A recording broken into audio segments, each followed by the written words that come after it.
Hello বন্ধুরা, welcome to my channel ঈর্ষার রান্নাঘর। আজকে আমি তোমাদের সাথে একটা দারুণ রেসিপি শেয়ার করতে চলেছি। তো কি সেটা, এই যে দেখো, শুটকি মাছ। আজকে আমি তোমাদের সাথে এই শুটকি মাছের চচ্চড়ি রেসিপিটা শেয়ার করছি। তার জন্য শুটকি মাছটাকে কেটে আমি ভালো করে গরম জলে ভিজিয়ে রেখে দিয়েছি। এখানে নিয়েছি আলু আর বেগুন, ব্যাস আলু বেগুন দিয়েই আমি আজকে শুটকি মাছটা করছি। তোমরা চাইলে যে কোনো সবজি তোমাদের পছন্দ মতো এখানে অ্যাড করতে পারো। দেখো, আলু আর বেগুনটাকে ছোট ছোট করে কেটে নিয়েছি। আর এখানে নিয়েছি তিনটে মিডিয়াম সাইজের পেঁয়াজ। আর এখানে নিয়েছি একটা গোটা রসুন। রসুনটাকে দেখো, এই যে মাঝখান থেকে একটু কেটে দিয়েছি। আর শুটকি মাছে কিন্তু পেঁয়াজ রসুনটা একটু বেশিই দিতে হয়, তবেই কিন্তু মাছের টেস্টটা ভালো পাওয়া যায়। এই যে দেখো, সবজিগুলোকে আমি খুব ভালো করে ধুয়ে নিয়েছি। আর অবশ্যই কিন্তু এখানে আমি নিয়েছি নতুন আলু। শীতের দিনে নতুন আলু দিয়ে শুটকি মাছ না খেলে কি চলে নাকি বলো। তারপর দেখো, এখানে মাছটাকে বেশ কিছুক্ষণ ভিজিয়ে রাখার পর এবারে এটাকে আমি তুলে ভালো করে ধুয়ে নিচ্ছি। এই যে দেখো, মাছটাকে ধুয়ে নিয়েছি।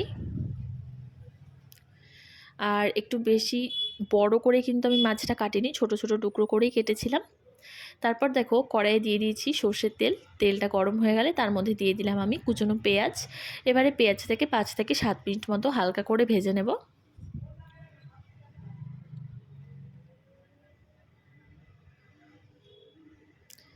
শুটকি মাছ খেতে কার কার ভালো লাগে অবশ্যই কিন্তু কমেন্ট করে জানিও। তারপর দেখো, পেঁয়াজটা আমার লালচে করে ভাজা হয়ে গেছে। এবারে এর মধ্যে আমি রসুনগুলোকে অ্যাড করে দিচ্ছি। রসুনটা দিয়ে এবারে 2 থেকে 3 মিনিট মতো রসুনটাকে হালকা করে একটু ভেজে নেব।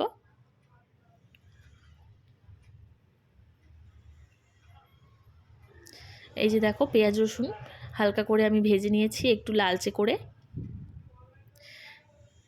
এবারে এর মধ্যে আমি দিয়ে দেব শুটকি মাছগুলো। মাছটাকে দিয়ে হালকা করে একটু ভেজে নেব।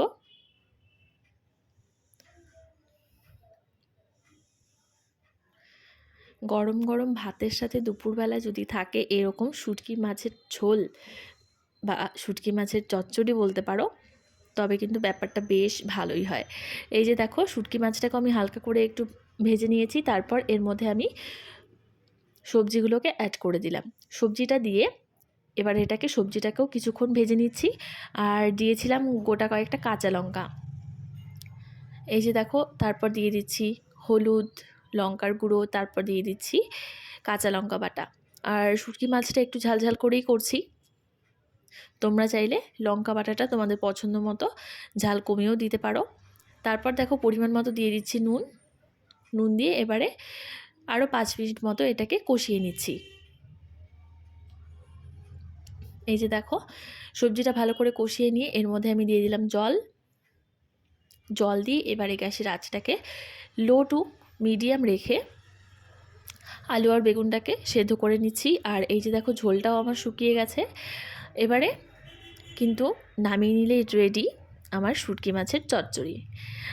ভিডিওটি কেমন লাগলো অবশ্যই কমেন্ট করে জানিও। রেসিপিটা কেমন লাগলো অবশ্যই তোমরা একবার ট্রাই করে দেখো। আর ভালো লাগলে লাইক, কমেন্ট, শেয়ার, আর আমার চ্যানেলটাকে অবশ্যই সাবস্ক্রাইব করে দিও। টাটা।